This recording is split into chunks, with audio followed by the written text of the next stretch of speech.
السلام علیکم ورحمۃ اللہ وبرکاتہ۔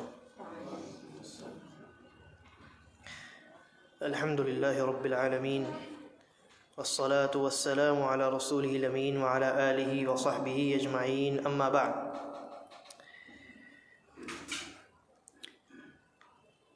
ایک بہت ہی اہم رسالہ جس کا عنوان عام مسلمانوں کے لیے ضروری اور اہم اسباق ہے، اور یہ رسالہ علامہ ابن باز رحمہ اللہ کی تالیفات میں سے ہے۔ اس رسالے کے درس کا یہ سلسلہ شروع کیا گیا ہے، اور اللہ رب العالمین کے فضل سے آج کا ہمارا یہ سیشن، یہ مجلس، یہ 8ویں مجلس ہے، 8واں سیشن ہے۔ اس کتاب میں مؤلف رحمہ اللہ نے عام مسلمانوں کے لیے بہت ساری اہم باتوں کو جمع کیا ہے، اور درس نمبر 1، درس نمبر 2، درس نمبر 3 اس طریقے سے اس کتاب کو ترتیب دیا ہے۔ تو اس میں جو درس نمبر 1 ہے وہ قرآن مجید کی تلاوت اور قرآن مجید میں جو وہ صورتیں ہیں جن کو عوام الناس، عوام جو ہے عام طور سے نمازوں میں پڑھتی ہے، چھوٹی چھوٹی صورتیں، اور وہ سورہ زلزال سے لے کر کے سورۃ الناس تک ہے۔ ان صورتوں پر شیخ نے یہ ترغیب دی ہے، یہ تلقین دلائی ہے ان صورتوں کے متعلق کہ ان کی صحیح تلاوت سیکھی جائے اور ان کو یاد کیا جائے، اور ان صورتوں کا مختصر معنی اور مفہوم اور ان کا مضمون اور ان کی ایک سمری انسان کے ذہن میں ہو، تاکہ جب وہ نماز پڑھے تو نماز میں وہ کون سی صورت پڑھ رہا ہے، زبان سے کیا الفاظ ادا کر رہا ہے، اس کو کم سے کم کچھ نہ کچھ ضرور سمجھے۔ چنانچہ ہم نے سورۃ الفاتحہ کی مختصر تفسیر آپ کے سامنے پیش کی، پھر سورۃ الناس سے ہم نے ابتدا کی، پھر سورہ فلق، اور یہ سلسلہ ہمارا چلتے چلتے سورہ الکوثر تک پہنچ چکا تھا۔ آخری درس میں سورہ الکافرون اور سورہ الکوثر پر ہماری جو ہے وہ گفتگو ہو چکی تھی۔ آج کے درس میں انشاءاللہ سورہ الماعون پر ہماری گفتگو ہوگی۔ بڑی اہم سورہ ہے، اور یہ مکی سورہ ہے، یعنی مکی سورہ سے کیا مراد ہے؟ ہجرت سے پہلے جو صورتیں نازل ہوئی ہیں وہ مکی سورہ ہے۔ ہاں، ضروری ہے نا کہ یاد دہانی کرائی جائے۔ ہاں اچھا، تو یہ سورہ الماعون جو ہے یہ مکی سورہ ہے، یعنی ہجرت نبوی صلی اللہ علیہ وسلم جو مدینہ کی جانب آپ نے کی تھی اس سے پہلے یہ سورہ نازل ہوئی ہے۔ اس سورہ کا ایک نام تو الماعون ہے، اور یہ سب سے مشہور نام ہے سورہ الماعون۔ البتہ اس کے علاوہ اس کے اور بھی 3 نام آئے ہیں، مفسرین نے ذکر کیا ہے، اور یہ تینوں نام، بلکہ چاروں کے چاروں نام اسی سورہ میں کچھ الفاظ ہیں انہی سے ماخوذ ہے۔ جیسے پہلا جو نام ہے سورہ الماعون، تو یہ سب سے آخری آیت وَيَمْنَعُونَ الْمَاعُونَ، اس سے ماخوذ ہے الماعون۔ اس سورہ کا ایک دوسرا نام ہے الدین، سورہ الدین، أَرَأَيْتَ الَّذِي يُكَذِّبُ بِالدِّينِ، تو وہ الدین جو ہے، اور الدین سے مراد وہ دین اسلام نہیں ہے، جیسا کہ ابھی ہماری بات ہوگی۔ اسی طریقے پر اس سورہ کا ایک اور نام ہے الیتیم، سورہ الیتیم، فَذَلِكَ الَّذِي يَدُعُّ الْيَتِيمِ، تو فَذَلِكَ الَّذِي يَدُعُّ الْيَتِيمِ میں جو آخری لفظ ہے یتیم، اسی سے اس سورہ کا نام رکھا گیا ہے سورۃ الیتیم۔ اور ایک اور نام ہے، وہ اس سورہ کی جو پہلی آیت ہے أَرَأَيْتَ الَّذِي يُكَذِّبُ بِالدِّينِ، تو یہ أَرَأَيْتَ جو ہے نا، یہی اس سورہ کا ایک اور نام ہے، سورہ أَرَأَيْتَ۔ یہ کل 4 نام ہو گئے، ٹھیک ہے، الماعون، الدین، الیتیم اور أَرَأَيْتَ۔ ان ناموں کو یاد رکھنے کے لیے آپ کو کوئی الگ سے کوئی چیز یاد کرنی نہیں ہے، یہ سورہ آپ کو یاد ہے تو یہ نام بھی یاد ہے، کیونکہ ان ناموں کو جو ہے اسی سورہ کے اندر سے لے کر کے بنایا گیا۔ چلیے، تو یہ سورہ الماعون، یہ سورہ مکی ہے، اور اس سورہ کے تقریباً یہ 4 نام میں نے آپ کے سامنے ذکر کیے۔ اب ایک ایک آیت پڑھتے ہیں اور اس پر ہم مختصر گفتگو کرتے ہیں۔ اللہ تبارک و تعالیٰ نے ارشاد فرمایا أَرَأَيْتَ الَّذِي يُكَذِّبُ بِالدِّينِ،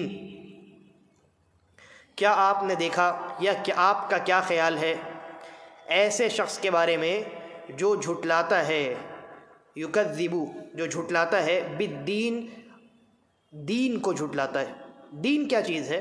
یہاں دین سے مراد دین اسلام یا شریعت شریعت والا دین مراد نہیں ہے، بلکہ دین کے کئی معنی ہوتے ہیں۔ اور مجھے یاد آتا ہے کہ میں نے شاید سورۃ الفاتحہ میں شاید اس جانب اشارہ کیا ہے، اگر نہیں کیا ہے تو کوئی حرج کی بات نہیں ہے۔ الدین جو ہے اس کے کئی معنی ہوتے ہیں، ان میں سے ایک معنی ہوتا ہے قانون۔ ایک معنی کیا ہوتا ہے؟ قانون۔ تو شریعت کو یا اسلام کو دین اسلام کہتے ہیں، یعنی اسلامی قانون، ٹھیک ہے۔ اور دین کا ایک معنی ہوتا ہے بدلہ اور جزا، بدلہ اور جزا۔ تو مالک یوم الدین سورۃ الفاتحہ میں ہے،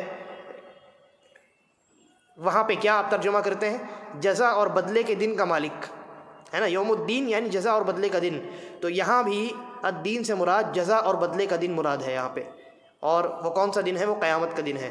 ارأیت الذی، آپ کا کیا خیال ہے، الذی یکذب بالدین، اس شخص کے بارے میں جو آخرت کے دن کو جھٹلاتا ہے، جو جزا دینے والے دن کو جھٹلاتا ہے اور انکار کرتا ہے کہ نہیں ایسا کوئی دن آنے والا نہیں۔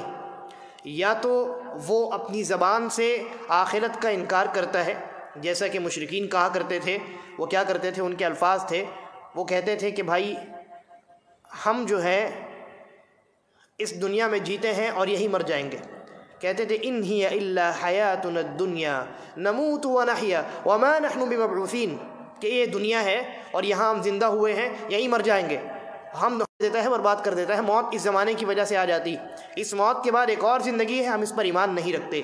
تو یا تو انسان زبان سے قیامت کے دن کا انکار کرتا ہے، آخرت کے دن کا، حساب و کتاب والے دن کا انکار کرتا ہے، یا اگر زبان سے انکار نہ کرے تو اپنی حرکتوں سے انسان انکار کرتا ہے۔ خواتین میں، بچیوں میں ایک اور علامت کا اضافہ ہو جاتا ہے، 4 علامتیں۔ مختلف احادیث میں ان تمام علامتوں کا تذکرہ ہے، میں شارٹ میں ان علامات کو آپ کے سامنے ذکر کرتا ہوں۔ پہلی علامت تو یہ ہے کہ بچے کے زیر ناف میں بال پیدا ہو جائے، ٹھیک ہے، بچے کے زیر ناف میں بال پیدا ہو جائے، بچہ ہو یا بچی ہو، اگر بال پیدا ہو چکے ہیں وہ بالغ ہو چکا۔ دوسری علامت ہے کہ بچے یا بچی کو پہلی بار نائٹ فال ہو جائے، احتلام آ جائے۔ تو پہلی بار نائٹ فال آنے کا مطلب ہے کہ اب یہ بچہ یا بچی بالغ ہو گئے، دوسری علامت ہو گئی۔ تیسری علامت یہ ہے کہ بچہ یا بچی 15 سال کی عمر کو پہنچ جائے، 15 سال کی عمر کو پہنچ جائے۔ جنگ احد کے موقع پہ عبداللہ ابن عمر رضی اللہ عنہما یہ کہتے ہیں کہ میں 14 سال کا تھا تو اللہ کے نبی نے مجھے جنگ میں شامل ہونے کی اجازت نہیں دی۔ اگلے سال خندق کے موقع پہ، جنگ خندق کے موقع پہ میں 15 سال کا ہو گیا تو مجھے اجازت ملی۔ تو اللہ کے نبی صلی اللہ علیہ وسلم جو بالغ جو لڑکے تھے ان لوگوں کو اجازت دے رہے تھے۔ بہرحال تو تیسری علامت کیا ہے لڑکے اور لڑکیوں دونوں کے اندر، کہ وہ 15 سال کے ہو جائیں۔ یہ 3 علامتیں ہو گئی۔ اور ایک علامت جس کا تعلق خاص کر کے بچیوں کے ساتھ ہے، خواتین کے ساتھ ہے، عورتوں کے ساتھ ہے، وہ کیا ہے؟ حیض کا آنا، پیریڈ کا شروع ہو جانا۔ تو پہلی مرتبہ جس کو حیض کا خون آئے، وہ پہلی مرتبہ جیسے ہی حیض کا خون آئے، چاہے جس عمر میں آئے، وہ بچی جو ہے اب بالغ ہو گئی، وہ بچی کیا ہو گئی؟ بالغ ہو گئی۔ تو یہ 3 یا 4 علامات میں سے کوئی بھی ایک علامت پائی گئی، وہ بچہ یا بچی بالغ ہو گئی، ٹھیک ہے۔ مان لیجئے کہ ایک بچہ ہے، اس کے زیر ناف کے بال بھی نہیں نکلے اور نائٹ فال بھی اس کو ایک مرتبہ بھی نہیں ہوا ہے، لیکن وہ 15 سال کا ہو گیا تو بالغ ہو گیا، بالغ ہو گیا۔ کیونکہ آپ دیکھیے بہت سارے علاقوں میں کیا ہوتا ہے کہ بچے جو ہے ان کے اندر جو گروتھ کا سسٹم ہوتا ہے، نائٹ فال کا معاملہ ہو یا زیر ناف بال اگنے کا معاملہ ہو، یہ بہت لیٹ میں ہوتا ہے، کہیں کہیں 17-18 سال میں بھی ہوتا ہے اور کہیں کہیں بہت جلدی ہوتا ہے۔ تو اعتبار کیا جائے گا، جگہ کا اعتبار کیا جائے گا، جہاں جو جیسا جب معاملہ ہو تو ویسے ہی وہاں اس طرح کا یعنی معاملہ کیا جائے۔ تو یتیم وہ کہلاتا ہے جو بچہ ہو، بالغ نہیں ہوا ہو اور اس کے والد کا انتقال ہو جائے۔ کب تک وہ یتیم رہتا ہے؟ جب تک وہ بالغ نہ ہو جائے۔ البتہ ایک قول علماء کا یہ بھی ملتا ہے اور یہ بھی قوی قول ہے کہ جب تک وہ بچہ گرچہ بالغ ہو چکا ہو یہ ان علامات کی وجہ سے، لیکن بچہ جب تک سمجھدار نہ ہو جائے۔ تو بعض بچے ہوتے ہیں نا جو عمر بڑھنے کے بعد بھی سمجھدار نہیں ہوتے، وہ ان کے اندر عقل تھوڑی تاخیر سے آتی ہے، تو یہ قول بھی جو ہے علماء کا قوی ہے۔ بہرحال اللہ رب العالمین نے فرمایا فَذَلِكَ الَّذِي يَدُعُّ الْيَتِيمَ، کہ یہ جو انسان ہے جو آخرت کے دن پر ایمان نہیں رکھتا، جزا اور بدلے کے دن پر ایمان نہیں رکھتا۔ دیکھیے کیا مطلب ہے یہاں اللہ رب العالمین نے یوم الآخرہ نہیں کہا، یوم الآخرہ نہیں کہا، یا یوم القیامہ بھی نہیں کہا، بلکہ یوم الدین کہا ہے نا، یکذب بالدین، جزا اور بدلے کے دن کا انکار کرنے والا ہو، جزا اور بدلے کے دن کو جھٹلانے والا ہو، یعنی ایسا انسان جس کو اس بات کی کوئی امید نہیں ہے کہ قیامت قائم ہوگی اور وہاں حساب و کتاب ہوگا اور ہمارے نیک اور برے تمام اعمال کا بدلہ دیا جائے گا، اس بات پر ایمان نہیں رکھتا ہے وہ. تو جب وہ ایمان نہیں رکھتا ہے تو اللہ رب العالمین نے کہا فَذَلِكَ الَّذِي يَدُعُّ الْيَتِيمَ، یہی وہ انسان ہے جو یتیموں کو دھتکار دیتا ہے، بھگا دیتا ہے ان کو، ان کے اوپر شفقت سے ہاتھ نہیں پھیرتا، ان کی رعایت نہیں کرتا، ان کی دیکھ بھال نہیں کرتا، ان کی ذمہ داری نہیں اٹھاتا، ان کی مدد نہیں کرتا. کیوں؟ اس لیے کہ وہ یہ سمجھتا ہے کہ کیا ضرورت ہے ہمیں یتیم کی مدد کرنے کی، یتیم کے سر پر ہاتھ پھیرنے کی ہمیں ضرورت کیا ہے، ہم نے آج اس کی مدد کی تو ہمیں کیا ملے گا، کچھ نہیں ملے گا، کیونکہ اس کا آخرت کے دن پر، جزا اور بدلے کے دن پر کوئی ایمان نہیں. تو وہ یہ چاہتا ہے کہ مجھے بدلہ ملے اور دیکھتا ہے کہ یتیم کی مدد کر کے کوئی بدلہ نہیں ملے گا، لہذا وہ یتیم کو دھتکار کر کے بھگا دیتا جو ہمارے پاس کچھ نہیں ہے، اپنا سمجھو. تو یہ جو حرکت ہے یتیموں کو دھتکار کر کے بھگا دینا، یہ اس انسان کی حرکت ہوتی ہے جو آخرت کے جزا اور بدلے کے دن پر ایمان رکھنے والا نہیں ہوتا ہے. معلوم یہ ہوا کہ وہ انسان جو جزا اور بدلے کے دن پر ایمان رکھنے والا ہوتا ہے، یتیم کے ساتھ اس کا ہرگز یہ برتاؤ، ہرگز ایسا برتاؤ نہیں ہوتا ہے، بلکہ وہ یتیموں کے سر پر ہاتھ پھیرتا ہے. جیسا کہ نبی اکرم صلی اللہ علیہ وسلم نے فرمایا کہ اگر دل کو نرم کرنا ہے تو یتیموں کے سر پر ہاتھ پھیرو، ہے نا. یتیموں کی دیکھ بھال کرنے والا اور ان کا خیال رکھنے والا، اللہ کے نبی صلی اللہ علیہ وسلم نے کیا فرمایا کہ میرے ساتھ ایسے ہوگا، یعنی ان دو ہاتھوں کے درمیان جیسے فاصلہ نہیں ہے، قیامت میں یتیموں کی دیکھ بھال کرنے والے انسان اور رسول اللہ صلی اللہ علیہ وسلم کے درمیان فاصلہ نہیں ہوگا، پڑوسی ہوگا وہ رسول اللہ صلی اللہ علیہ وسلم کا. تو یہ کس انسان کی یعنی خصوصیت ہے؟ جو ایمان والا ہے، آخرت کے دن پر، جزا اور بدلے کے دن پر ایمان رکھتا ہے. لیکن جو جزا اور بدلے کے دن پر ایمان نہیں رکھتا ہے اس کو یتیم سے کیا سروکار، وہ یتیم کو دھتکار کر کے بھگا دیتا ہے. یدعو الیتیم، وہ یتیم کو دھکا دے کر کے بھگا دیتا ہے. اور کیا کرتا ہے؟ اللہ نے کہا وَلَا يَحُضُّ عَلَىٰ طَعَامِ الْمِسْكِينِ، اور یتیموں کو کھانا کھلانے پر ابھارتا بھی نہیں ہے دوسروں کو.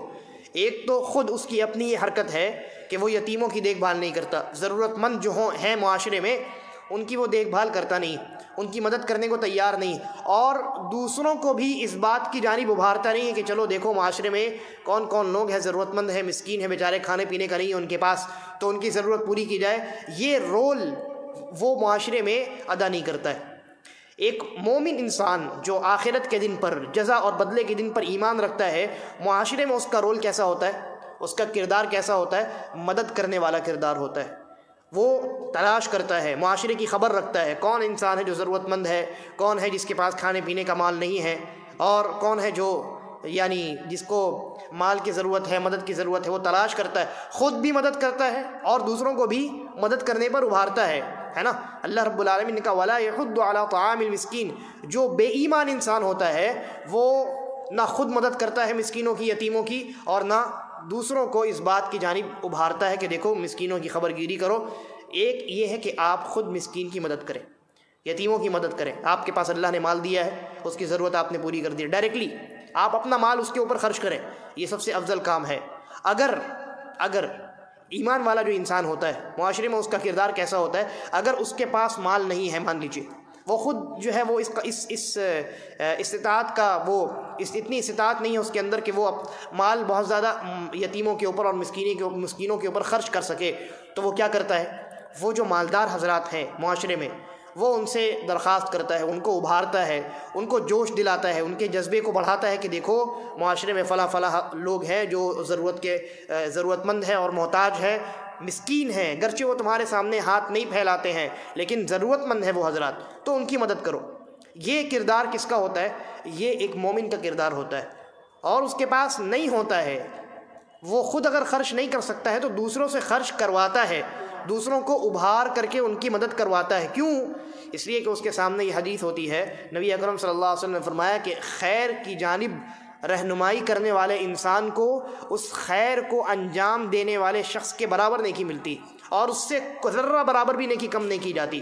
یعنی آپ کی وجہ سے کوئی انسان اگر اچھا کام، بھلا کام، خیر والا کام انجام دے رہا ہے اور اس کام کے انجام دینے کا سبب آپ بنے ہیں، تو وہ انسان اچھا کام کرے گا، اس کو جو ثواب ملے گا، اللہ کے نبی صلی اللہ علیہ وسلم فرماتے ہیں جتنا ثواب اس کو ملے گا پورا مکمل ثواب آپ کو بھی ملے گا، ذرہ برابر بھی کمی نہیں ہوگی، اس میں کوئی کمی اور نقص اس میں نہیں ہوگا۔ تو یہ فضیلت ہے، لہٰذا یہ مومن کا کردار ہوتا ہے معاشرے میں۔ اللہ رب العالمین نے کہا جو بے ایمان ہوتا ہے، جو جزا اور آخرت کے دن پر خود ایمان رکھتا نہیں ہے، اللہ نے کہا وَلَا يَحُضُّ عَلَىٰ طَعَامِ الْمِسْكِينِ، وہ مسکینوں کو کھانا کھلانے، ان کی مدد کرنے اور ان کی ضرورتوں کو پوری کرنے پر وہ انسان ابھارتا نہیں ہے۔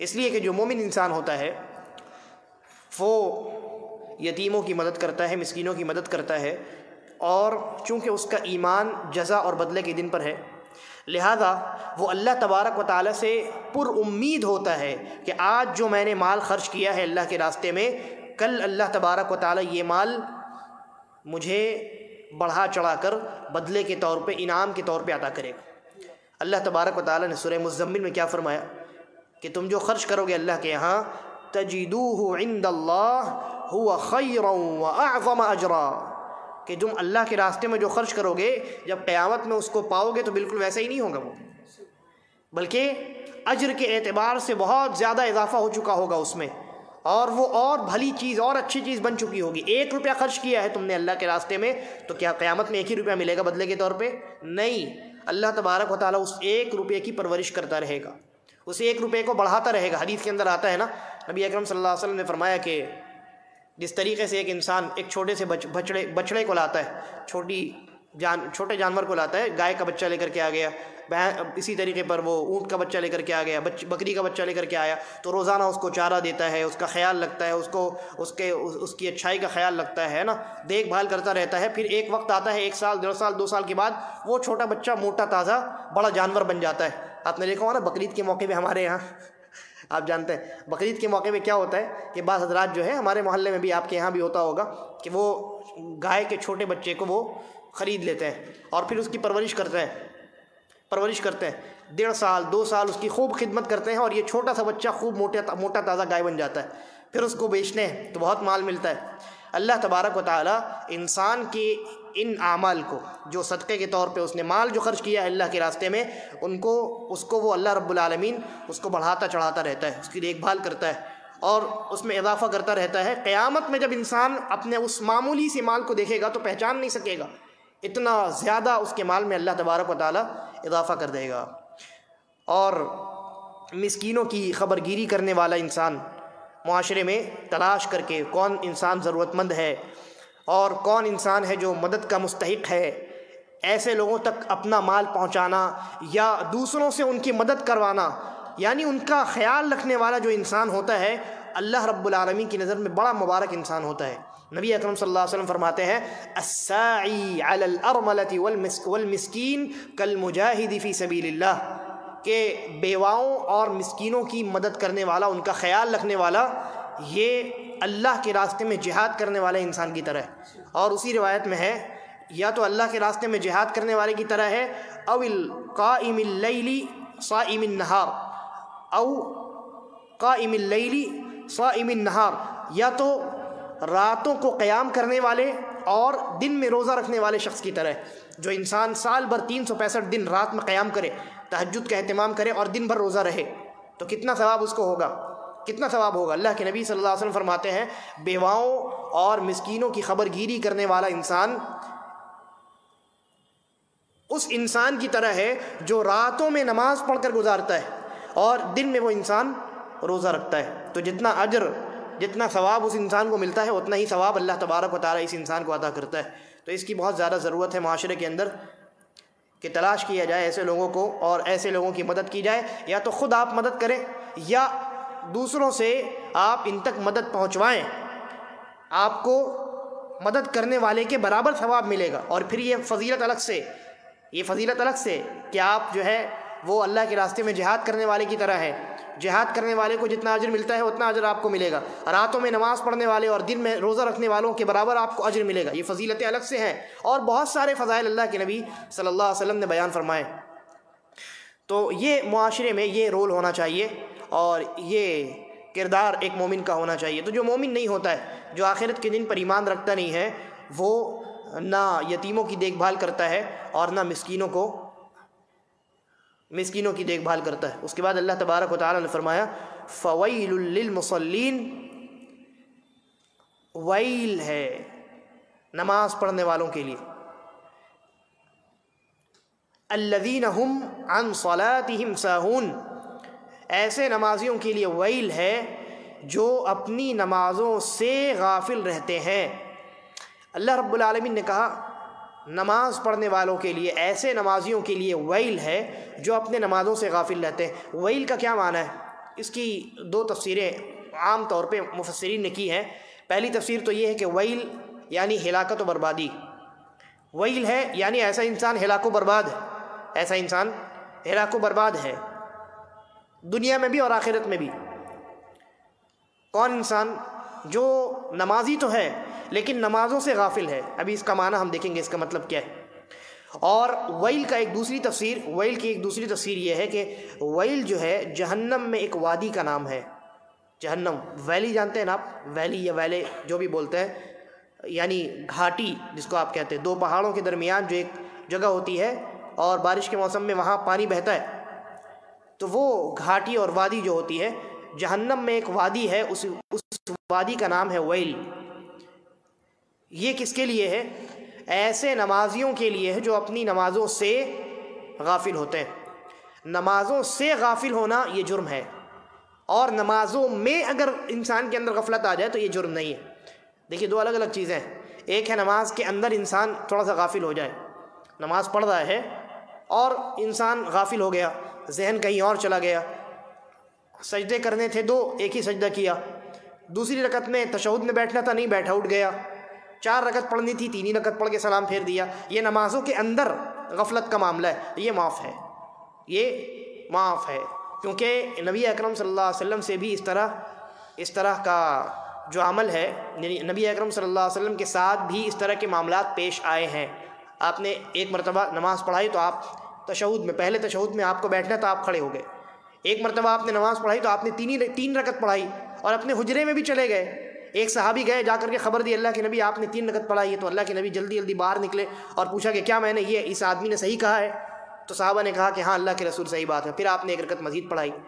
تو نمازوں کے اندر غفلت تو ٹھیک ہے، کیونکہ یہ شیطان کی وجہ سے ہوتا ہے اور انسان یہ یعنی بھولنے والا ہے۔ نبی اکرم صلی اللہ علیہ وسلم ایک حدیث ہے کہ آدم علیہ السلام بھول گئے، چنانچہ آدم کی اولاد بھی بھولے گی، یہ حدیث ہے، صحیح حدیث ہے۔ تو اللہ کے نبی صلی اللہ علیہ وسلم بھی آدم علیہ السلام کی اولاد میں سے، آپ بھی بھولے اور آج ہم بھی بھولتے ہیں۔ نماز میں کہیں نہ کہیں تھوڑی بہت غفلت ہو جاتی ہے، تو اس پر اللہ تبارک و تعالیٰ پکڑ ہماری نہیں کرے گا۔ لیکن نمازوں سے غافل ہونا یہ بہت بڑا جرم ہے۔ اللہ رب العالمین نے کہا جو لوگ نمازوں سے غافل ہوتے ہیں ان کے لیے ہلاکت و بربادی ہے، یا ان کے لیے جہنم میں ایک وادی ہے، جو آگ کی وادی ہے، وہ ان کے لیے تیار کی گئی، وہاں ان کو داخل کیا جائے گا۔ اب یہ نمازوں سے غافل ہونے کا معنی کیا ہے؟ نمازوں سے غافل ہونے کا معنی ایک تو یہ ہے کہ بالکل ہی نماز چھوڑ دیا جائے، نماز ہی نہ پڑھا جائے، یا نماز چھوڑ کر کے پڑھا جائے، فجر نہیں پڑھا، ظہر پڑھ لیا، عصر نہیں پڑھا، مغرب پڑھ لیا، عشاء بھی گول کر گئے، یا جمعہ نماز پڑھی ہم نے، عیدین کی نماز پڑھی، باقی فرض نمازوں کو چھوڑ دیا، یہ سب نماز سے غافل ہونے میں آتا ہے۔ یا اسی طریقے پر نماز پڑھی تو نماز کو اس کے وقت سے مؤخر کر کے پڑھا۔ اب فجر کی نماز ہے تو دن میں 10 بجے پڑھ رہے ہیں، 12 بجے پڑھ رہے ہیں، یا ظہر کے ساتھ ملا کر کے پڑھ رہے ہیں۔ ظہر کی نماز ہے تو وہ عصر کی نماز کے ساتھ پڑھ رہے ہیں، یا اسی طریقے پر عشاء کی نماز گول کر گئے، صبح فجر کے وقت میں عشاء کی نماز پڑھ رہے ہیں۔ تو نمازوں کو اس کے وقت سے مؤخر کر کے پڑھنا، بے وقت نمازوں کو ادا کرنا، یہ بھی نمازوں سے غافل ہونے میں آتا ہے اور یہ جرم ہے۔ یا اسی طریقے پر نماز انسان پڑھے لیکن انتہائی سستی اور کاہلی کے ساتھ پڑھے، بہت بوجھ سمجھ کر کے، اور بس یہ خانہ پوری جس کو آپ کہتے ہیں کہ ایک ڈیوٹی ہے ختم کر دینی، خانہ پوری کرنے کے لیے نماز پڑھائی، یہ تو منافقین کی صفت ہے۔ اللہ رب العالمین نے فرمایا وَإِذَا قَامُوا إِلَى الصَّلَاةِ قَامُوا كُسَالَىٰ، یہ منافقین جب نماز میں کھڑے ہوتے ہیں تو سستی اور کاہلی کی وجہ سے بس یہ کہ مسلمانوں میں ان کا نام نمازیوں میں لکھ دیا جائے، بس اس لیے کھڑے ہوتے ہیں، باقی کوئی دوسرا مقصد ان کا نہیں ہے۔ تو یہ نمازوں سے غفلت ہے۔ اگر آپ نماز نہیں پڑھ رہے ہیں، نماز کو چھوڑ کر کے پڑھ رہے ہیں، یا نمازوں کو اس کے مقررہ اوقات میں نہیں پڑھ رہے ہیں، اپنی مرضی سے جب چاہ رہے، جب آپ کی مرضی ہوتی ہے تب آپ نماز پڑھ لیتے ہیں، یا نمازوں کو سستی کاہلی کی بنیاد پر بس اس لیے کہ لوگ جو ہے وہ نمازی آپ کو شمار کریں، اس لیے اگر آپ نماز پڑھ رہے ہیں تو یہ جرم ہے، اور ایسے لوگوں کے لیے اللہ رب العالمین نے کہا ویل ہے، یعنی ہلاکت و بربادی ہے، یا جہنم میں ایک آگ کی وادی ہے جس میں ان لوگوں کو داخل کیا جائے گا۔ اور اللہ نے کہا الذین هم یراؤون، یہ لوگ جو نمازوں سے غافل ہوتے ہیں یہ حقیقت میں نمازوں کو دکھلانے کے لیے پڑھتے ہیں، جب پڑھتے بھی ہیں جیسے جمعہ بعض لوگ نماز پڑھتے ہیں وہ اس لیے کہ بھائی آدمی مسلمان بولے، بالکل ہی نماز کو چھوڑنے والا نہیں، عید میں حاضر ہو جاتے ہیں عیدین میں کہ ہاں بھائی نہیں مسلمان ہے، آج عید کا دن ہے، نماز کیسے چھوڑ دیا جائے، ہاں فلاں بھی حاضر تھا فلاں بھی حاضر تھا، نہیں میں نے ان کو دیکھا ہے کہ ہاں، تو نمازیوں میں اس کا شمار ہو، مسلمانوں میں اس کا شمار ہو، اس لیے بعض حضرات نماز پڑھتے ہیں، ہے نا۔ اللہ نے کہا الذین هم یراؤون، جو نمازوں سے غافل رہتے ہیں وہ نماز دکھلانے کے لیے پڑھتے ہیں، الذین هم یراؤون، جو دکھلانے کے لیے اپنے اعمال انجام دیتے ہیں۔ تو اگر آپ نے لوگوں کو دکھلانے کے لیے نماز ادا کی ہے تو نماز آپ کی نماز باطل ہے۔ اور اس تعلق سے عبادات میں دکھلاوے کی نیت شامل ہو جائے تو کب عبادت باطل ہو جاتی ہے اور کب نہیں ہوتی، میں نے ایک مرتبہ تفصیل بھی بیان فرمائی، اگر آپ لوگوں کو یاد ہے تو ایک مرتبہ مختصر انداز میں بیان کر دیتا ہوں۔ دیکھیے عبادات دو قسم کی ہیں، عبادات دو قسم کی ہیں، ایک ایسی عبادت ہے جو ون پیس ہے جیسے نماز، اور ایک ایسی عبادت ہے جس کو آپ الگ الگ کر سکتے ہیں جیسے صدقہ، ہے نا۔ آپ 4 رکعت کی نماز ہے تو کیا یہ 4 نمازیں ہیں یا ایک ہی نماز ہے؟ ایک ہی نماز ہے، 4 رکعت کی ایک ہی نماز ہے، لیکن 4 آدمیوں کو آپ نے 10-10 روپے صدقہ دیے تو یہ ایک صدقہ نہیں ہے، یہ 4 صدقے ہیں۔ تو یہ عبادات کی 2 قسمیں ہو گئیں اور دونوں کا حکم الگ الگ ہے۔ وہ عبادات جو ون پیس ہیں جیسے نماز، اگر ایسی عبادت کی ابتدا اسٹارٹنگ یا اینڈنگ دکھاوے اور ریا کے ارادے کے ساتھ ہوتی ہے تو یہ نماز باطل ہے، یہ عبادت باطل ہے۔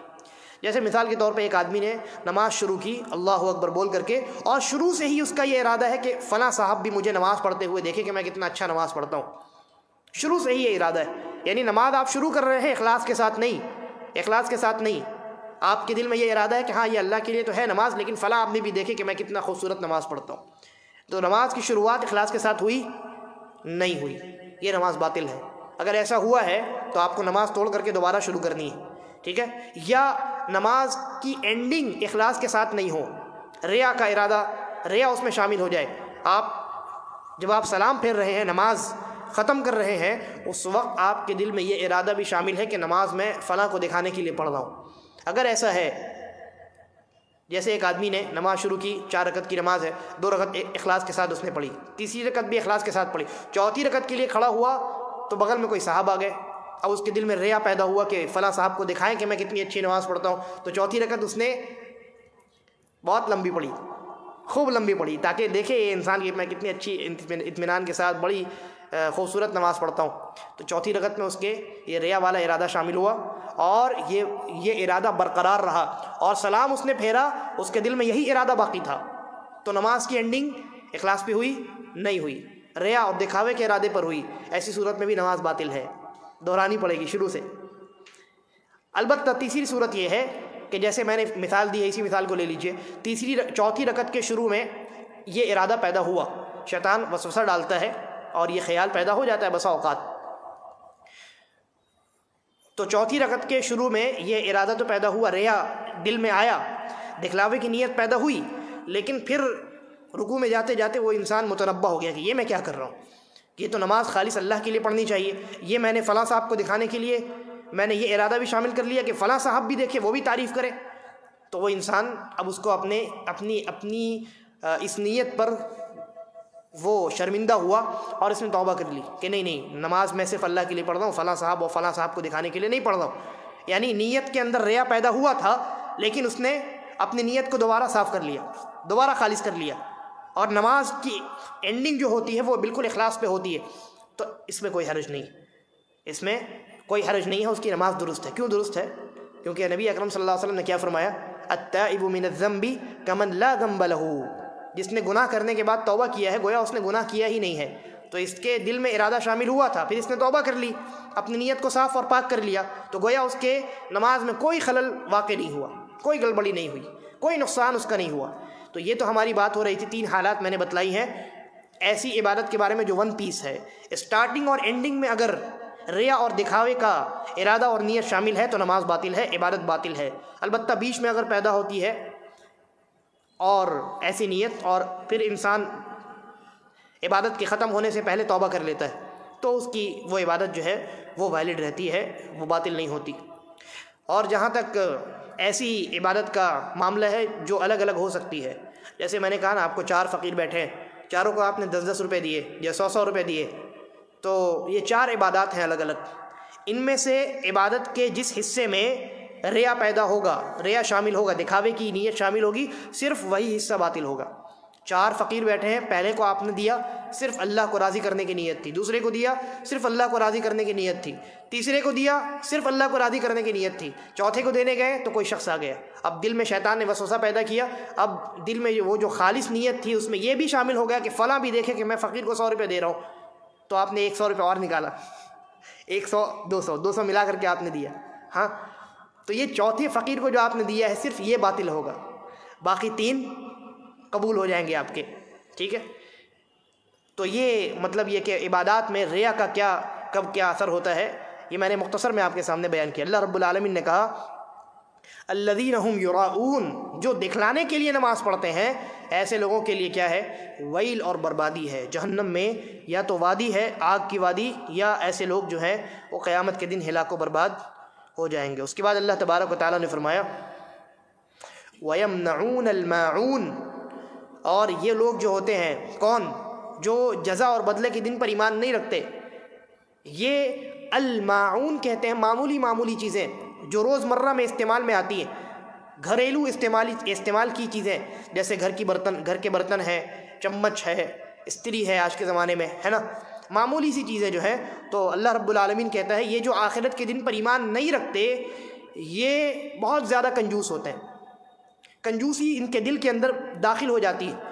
کیوں؟ اس لیے کہ ان کو اس بات کی کوئی امید نہیں ہے کہ میں جو کچھ خرچ کروں گا قیامت میں مجھے اس کا بدلہ ملے گا، نہیں، یہ امید رکھتے نہیں ہیں وہ۔ تو اللہ نے کہا وَيَمْنَعُونَ الْمَاعُونَ، معمولی چیزیں بھی جو ہے نا یہ روک کر کے رکھتے ہیں، ان سے مانگنے جائیے نہیں دیتے، ذرا ایک پیالہ دے دیجئے، ایک گلاس دے دیجئے، نہیں دیں گے، انکار کر دیتے ہیں۔ کیوں؟ اس لیے کہ یہ معمولی چیزوں کے بارے میں بھی یہ خیال کرتے ہیں کہ یہ میری چیز ہے، میں نے اس کو خریدا ہے، یہ میری محنت کی کمائی کا یہ چیز ہے نا، میری محنت کی کمائی کے نتیجے میں نے یہ چیز حاصل کی ہے، چاہے معمولی ہی کیوں نہ ہو، کیوں کسی اور کو دوں؟ کسی اور کو دوں گا تو میرا کیا فائدہ ہوگا؟ یہ کون انسان سوچتا ہے جس کا ایمان آخرت کے دن پہ یعنی بدلے اور جزا کے دن پہ نہیں ہوتا؟ تو وہ بڑی چیزیں بھی اللہ کے راستے میں خرچ نہیں کرتا ہے، اور اپنے کسی مسلمان یا کسی انسان کی وہ معمولی چیزوں کی بنیاد پر بھی مدد کرنے کو تیار نہیں ہوتا ہے، ٹھیک ہے۔ تو یہ ان لوگوں کی خصلت ہے، جبکہ جو مومن ہوتا ہے وہ معمولی چیزیں بھی اللہ کے راستے میں خرچ کر دیتا ہے، اپنے بھائیوں کی جب مدد کرنے کا وقت آتا ہے مدد کرتا ہے، اور اس کی استطاعت کے مطابق جتنا اس سے ہو سکتا ہے وہ ضرورت مندوں کی حاجات کو پورا کرتا ہے۔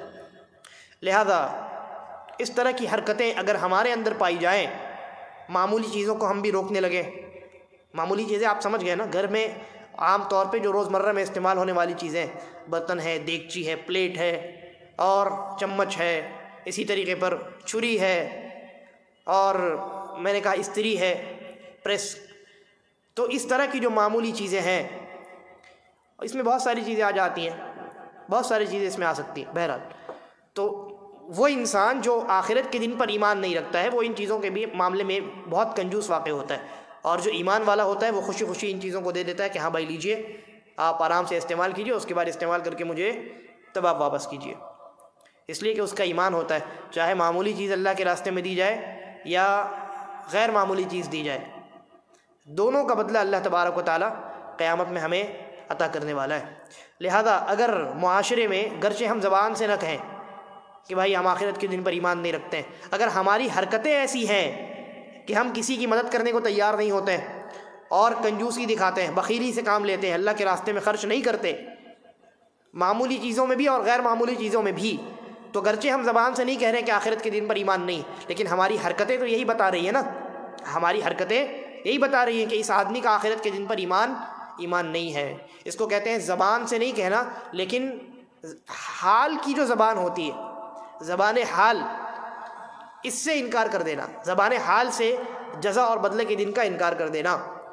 تو ہماری حرکتیں اگر ایسی ہوں تو پھر ہمیں اپنی ان حرکتوں کا جائزہ لینا چاہیے اور اپنے ایمان پر نظر ثانی کرنی چاہیے۔ یہ سورہ الماعون تھی جس کے متعلق آج کے درس میں ہم نے گفتگو کی ہے۔ انشاءاللہ اگلے درس میں ہماری یہ کوشش ہوگی کہ سورہ قریش اور سورۃ الفیل ان دونوں کی تفصیل آپ کے سامنے پیش کروں، اور اس کی ایک وجہ یہ بھی ہے کہ سورہ قریش کا تعلق سورۃ الفیل سے ہے، یا آپ یہ کہہ لیجئے کہ سورۃ الفیل میں جو مضمون بیان کیا گیا ہے وہی کنٹینیو ہوا ہے سورہ قریش میں۔ تو انشاءاللہ اگلے درس میں سورہ الفیل اور سورہ قریش ان دونوں پر ہماری گفتگو ہوگی۔ اللہ تبارک و تعالی ہم تمام کو قرآن مجید سمجھنے، اس کی تلاوت کرنے، اس پر عمل کرنے اور اپنی زندگیوں کو قرآن مجید کے بتلائے ہوئے طریقے اور قانون کے مطابق گزارنے کی توفیق عطا فرمائے، اور ہم تمام کا خاتمہ ایمان اور اسلام پر ہو۔ ھذا واللہ اعلم وصلی اللہ علی نبینا وسلم۔ السلام علیکم۔